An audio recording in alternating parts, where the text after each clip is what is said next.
My name is Tasheka. I was born in Antigua. That's Antigua and Barbuda. It's a twin island country in the Caribbean. Um, Quite a beautiful country, but the one thing that really, you know, puts the damper on things is just the homophobia there. But for me, growing up was quite an interesting thing. You know, I grew up in the countryside, so I was able to have that kind of family feel, a very close knit family. Growing up in even going to the market on Saturdays, the food market with my grandparents, that was kind of cool. So that's the kind of, childhood that I had. I was very much involved with a lot of, church activities. My family was very, very Christian, still is in some ways. And so I was a nice little church girl, and I loved singing a lot. So I started singing, in choirs. I started going into pageants.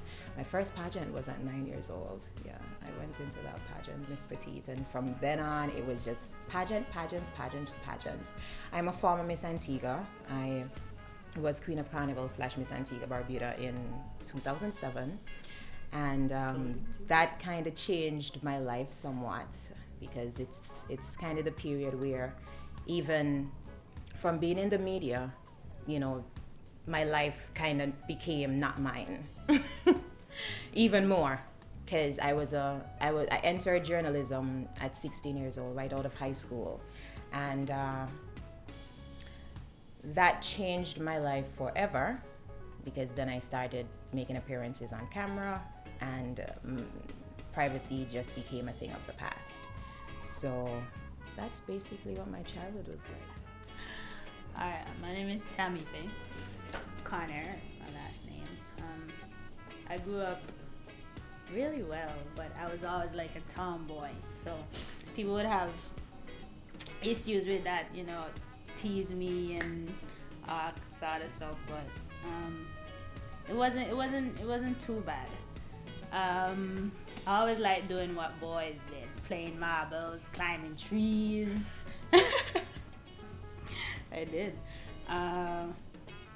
What else? Playing with the trucks and instead of dolls. Yeah, I used to cry.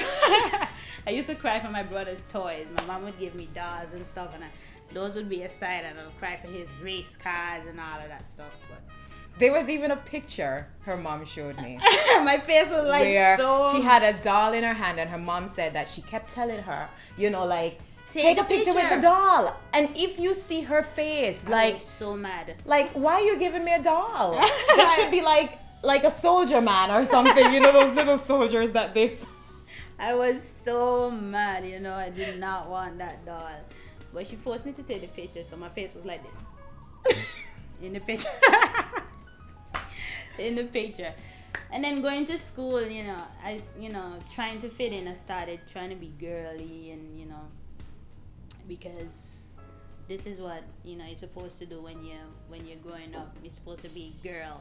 So I wore a lot of girly clothes and so I was so uncomfortable because I hated it. My mama forced me, Tammie-Faye, put on this dress, and I hated it.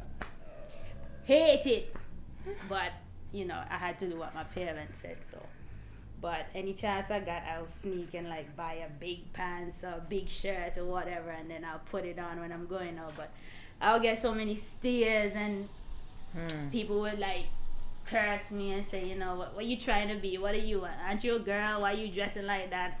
And the homophobic slurs, like if you're dressed a certain way, they call you an anti-man. That's a very derogatory word for, just kind of the overall LGBT, the queer community. So the Caribbean, we say words like anti-man, what?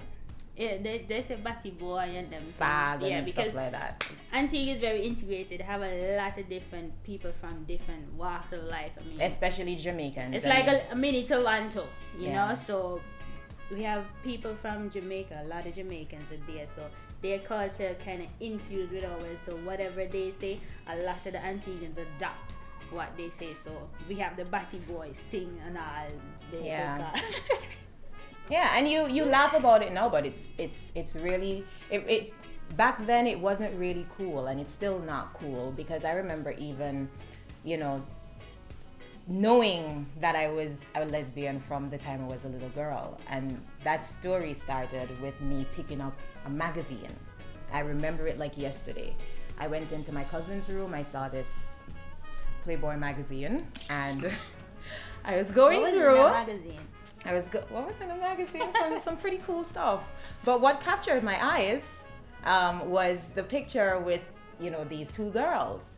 And I remember feeling weird. I didn't understand what was going on. I just knew that I felt something, and I got scared. I actually scared myself, because I was like, this is not normal.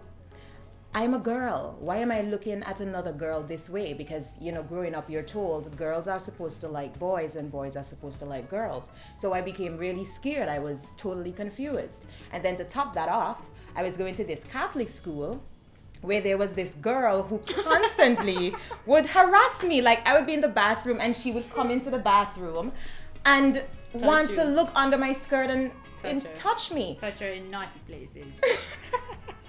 But then when I started dating girls, at least when I tried to date girls, that's when I realized how bad things were.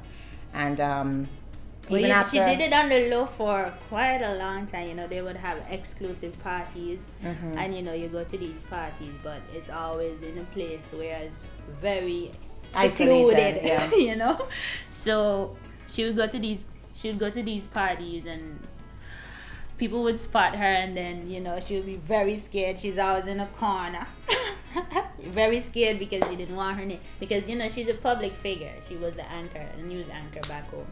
So she would be like in a corner, hidden, not really enjoying herself, but being comfortable because she knows she was among her peers, you know? Yeah. It's hard when you're in the public's eye, one. Two, as a lesbian woman, and having to put on this show just to be accepted. And that became even more difficult when we got together, because I remember Tammie-Faye telling me when we got together that she was not about the hiding. She's like, nope, I do not want to be in the closet. And that was after me coming out of a relationship. Well, a while before that, I was actually married, you know, and I moved to the States and I was there for a while, but I was so miserable. Oh my goodness. I was miserable. So I eventually separated and I went back to Antigua, and I was like, you know what? I'm going to live my life how I want to. I don't care the amount of discrimination I undergo. I don't care. So I went back home and I started going to the parties and meeting up with different girls and whatever, and it got really bad. People would meet me in the streets and you know, and curse, and people meet me in the supermarket and ask me, oh, what are you, a man or a woman? You know, just disrespect.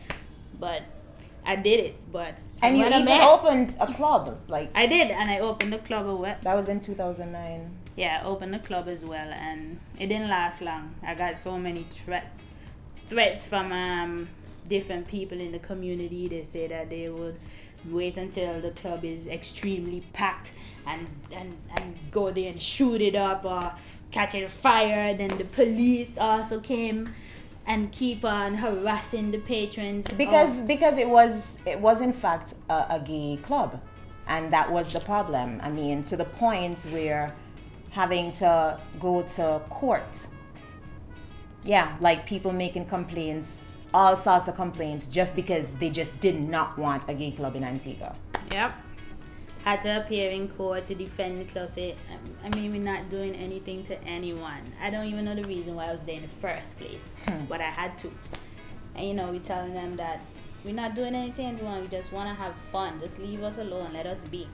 And Antigua is so small, so once one person spots you, it's like... Everybody knows. 108 square miles with about less than 90,000 people. So, you know, once your name is out there, it's tarnished. And then a lot of people stopped coming because they did not want the stigma on them. people knowing that they're gay. It's hard. I don't know if it's. I think it's getting a little better now, but I don't know. Yeah. It's hard. It's difficult. Just the other day we had the police brutally attacking a transgender woman. Yeah. Okay, so one of the incidents that really also, opened up my eyes to what the society is like, across the Caribbean, because this is something that happens in many Caribbean countries. So, in 2007, and it's quite, I still can't believe it, but in 2007, after I won, Queen of Carnival there, I was dating this girl, not from Antigua, but we were dating, and in my mind I was ready to come out. I really was. I thought to myself, Tasheka, this is the time. You're away studying in Jamaica, you're back on break. Maybe you can do this, be with this girl, have a long distance relationship, and just be happy. And then one night I decided that I wanted to be bold, and being bold meaning giving public affection. But this was in an isolated area, so I just didn't think anything about it. The next thing I know is that I'm being surrounded by police officers. And we were in a vehicle, and they went on the attack, dragging me and my friend to their van. My gay best friend at the time, he was resisting, because he's like, why are you attacking us? Like, why is it you have bright lights in our faces, you're pulling my friends out? And he was really confused, and he was like just so shaken up. And the next thing I know is that they're punching him because he spoke, because he's asking and calling him faggot, and it's just really, really horrible. Then they took us to the police station, and I think it was probably the worst, probably around 3 hours of my life, because of the things that they were saying. And you're thinking, these are police officers, so they're supposed to treat you better. But that wasn't the case. We were there sitting in that police station for all those hours, and I can't even say half of the things that they were saying, but just basically everyone recognized me, so most of the homophobic slurs were towards me, and them stating their disappointment, over what they had seen. And it was really hurtful. It was hurtful because, oh, Tasheka, I expected better from you. My daughter looks up to you. I can't believe that, you like women. I can't believe that you suck. And, just the worst things. And that opened up my eyes. That really opened up my eyes. And it led to probably one of the worst depressed states that I've ever been in. So that was hard. I went back to Jamaica. I was studying in Jamaica at the time. I was at UWI. Lost weight. Yeah.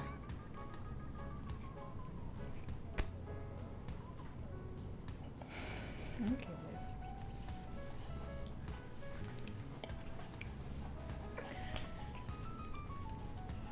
Yeah, so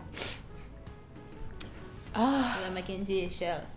I went back into my shell. That led me to becoming even more paranoid.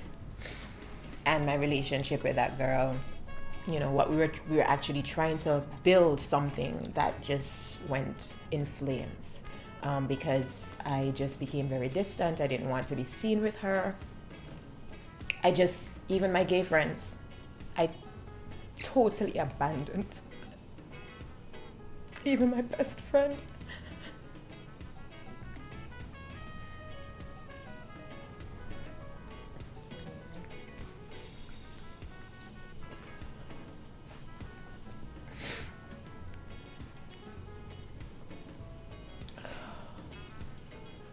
They would constantly see me and remind me. It became like constant harassment from these officers, who I'm thinking, okay, they should be the ones, trying to be, understanding, like, you live your life because you have your right to privacy and you also have the right to be with who you want. So I'm like, okay, these are officers. They should know the law. They should be all about human rights, and having them be the ones to actually push that kind of homophobic behavior. It was,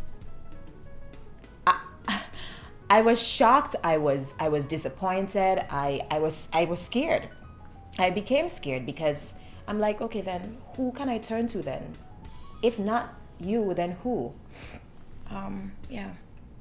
And then I came home. I came back in 2012, went back to work for the television station and tried my very best to stay away from any member of the LGBT community, which became very difficult because then I met Tammie-Faye. And she just switched things up. She told me straight out, listen, if we're going to be together, this is not going to happen. You're going to have to find a way to cope because I am not about to live a life in the closet. Yeah, I told her that. As much as, as the amount of discrimination that you get, it's so stifling to cover it. Oh, I was like, no, I'm not gonna do that anymore. Please, if you're gonna be with me, you have to be out in the open. But and how we met? Let's talk about that. Let's talk about all the things that led to that conversation about not hiding. So you should say. You're the one that was in the house, Tasheka. Okay, so there's this house in Antigua. They call it the House of Ill Repute. They call it the House of Ill Repute because a lot of the LGBT members, that's where we go. That's where we would go, to have fun and like just to, it's almost as if it's like a little getaway. So everyone goes there. We have parties. We just sit as a rainbow family, because it was a little getaway spot. We know we're not accepted, So this was our place to be comfortable, to be ourselves, to express ourselves however we wanted to. And so I was there, to the point where I didn't want to leave, and I ended up packing a bag, telling my mom that I found a place to rent. You liar. And moved in. Yeah, so at the house, my ex lived at the house, and they constantly spoke with each other about me. And she was like, you know what? Okay, my ex kept telling her, that Tammie-Faye, she's a womanizer, and she treated me so bad, and but when we were together, it was good, and I really loved her, and yeah. What you told me. Her ex told me quite a mouthful, so I already had like this wall up to this ex of hers. Like, if I see her, I'm gonna give her a piece of my mind, I had that kind of attitude, thinking that, when I see this girl, I'm gonna just be so angry with her. And then she comes to the house. Yeah, I got injured, so my shoulder from work, because I was a firefighter. Then I got injured, and my ex is like my safe haven. Every time anytime something happens to me, I run back to her, so she could take care of me and and so on. But it's bad, but I did it, and I'm sorry. Oh, she's apologizing now. I have, yes. Profusely. Good. So I would run back to her for her to, you know, take care of me and be spoiled and get breakfast in bed and all of that. So I went to that same house and she was there. Mm-hmm. And then my ex introduced me to her, you know, this is Tasheka. And I knew her a while back because we went to the same school, but we were in different classes. But we only met up until that time again. So she introduced me to her, and I was like, you know, hey, you know, being cordial or whatever. And then one day she needed to get in the house, and you know, my ex gave her my number. Mm-hmm. Since she was by the house. I was at the house, you know, not doing anything, so I would let her in. And then we started talking on WhatsApp. We started, you know, communicating. Which was very innocent because I'm the type of person, once I become your friend, I'm very friendly. So in the mornings I would send everybody, you know, like inspirational quotes or just say good morning or something. So she took it as me coming on to her. I was like, what? I was like, okay. I'm not accustomed to people, you know, messaging me every morning saying hello, how are you, and you know, so I was like, okay, maybe, you know, maybe she is, you know, I'm feeling you. She's so ridiculous. I was simply being nice, but those conversations went from friendly to now us trying to get to know one another. I just fell in love with this person's mind, you know, like I just found that she was such a sweet soul and not this womanizer that I was told about. But she was. I was. And she and I would admit it. I was, but you know, as I said, being in Antigua and, you know, the homophobia is real. You know, I tried being a Christian. So I was telling myself, you know, I can't be like this. I can't because everybody hates it basically. So I said, you begin to feel like you're doing something wrong. So I was like, let me go back to the church and so on. So I was living a Christian life, and then going back to that house where I met her. She was still a Christian. All the precepts start going out. Everything that I'm supposed to be doing, going to church and so on, I started slipping. I started not going to church and not reading my Bible as much and looking at girls. And started having conversations I'm not supposed to be having, and then talking to her. I'm like, I was so confused. I was in a state of, I was depressed somewhat, but I don't know, because I didn't know what to do with myself. I was like, do I continue living this life, or do I explore the feelings that I'm having for this girl, you know? I was like, oh my God, what do I do? But I show you some. You're seeing what happened. I think the worst of it all, when we said was time to go, was last year, where, you know, this one night I was coming home from dropping home one of our friends who had spent the day with us, and driving back home, I just felt like something was wrong, and I looked back in my rearview mirror, and there was this van just, you know, so close, and I'm like, okay, this is weird, because for a while it was just there, just not passing, and the road was clear, there was no traffic. So, you know, I slowed down thinking, okay, let this person pass, nothing. So I started speeding, going forward. And the next thing I know is that this vehicle just came around in such a way that I had to shift my vehicle, which nearly ran into a ditch. And so she came home and, you know, told me, Tammie-Faye, somebody tried to run me off the road, and she wasn't really sure, but that's what she thought.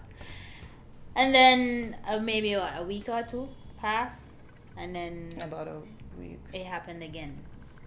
Yep. And even within that time, had been getting messages, but I get messages so often, homophobic messages, that I just thought, okay, this was another person, just being nasty. But then when the person was able to tell me that I need to be careful, that I better be careful on the road, because they know where I live, they know what I drive. And then after that first incident, actually saying that I need to be careful on the road, I was like, this doesn't make sense. But then when it happened the second time and the person went out and admitted in the message that yes, that was me, and the next time you won't live to see another day.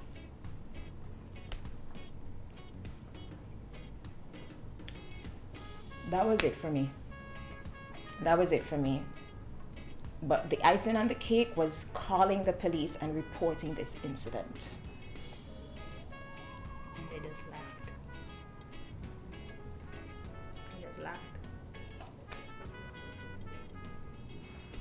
Yeah. I phoned the police station and I made the report. But of course they wanted details. So I had to tell them why I thought that I was being stalked. So I actually now had to go into details as to in terms of the messages. And that's when they realized, okay, so this person is gay. And then an officer in the background, hearing everything that was going on, because the officer kept repeating what I was saying, and I was like, why is this person repeating what I'm saying? Like everything that I said, they're repeating it. Only to hear in the background that, oh, wait, what shit is that? She need one man. She needs a man. And this is a serious incident where my life is in danger.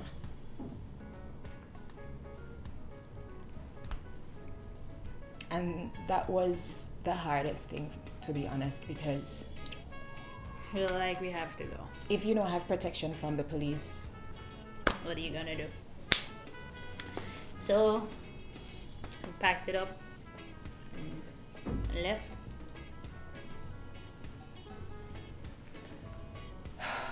yeah. It was hard Had to leave because everything we behind. left a lot.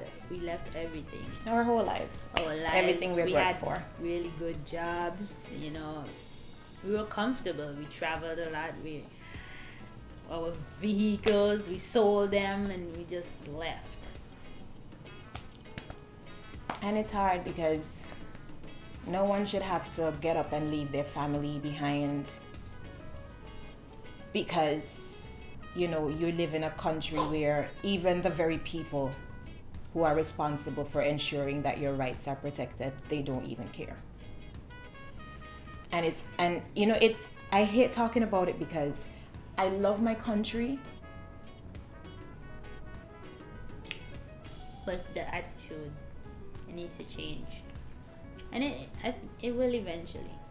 It will eventually, I hope, and even we're just using bringing a lot of awareness because we do these videos and so on, and a lot of people is coming out and telling Tasheka their personal struggles and how they can, and how they're dealing with it. And I mean, some of them, they say it's still hard for them, but it's getting a little better because people are getting comfortable. And I think all you need is to educate people, and that's what we're trying to do now. So since we came to Canada, one of the things that I told myself is that even though I'm not in the Caribbean anymore, I want to make a difference. So I developed this YouTube channel called Island Let's Talk, and I've been using it to educate people, just like discussing things to let people see that regardless of our differences, we can still be tolerable, we can still be respectful, we can still love each other and accept each other for who they are. And since we began doing that, using our lives as an example of how normal being a lesbian is, You now have a lot of people who actually are coming out and who wants advice as to how they can talk to their families, and honestly, that's all I want. I just want people to be comfortable with who they are. I want them to be able to live and exist in a society that accepts them for who they are, that respects them regardless of what or who they identify as. I'll be your friend.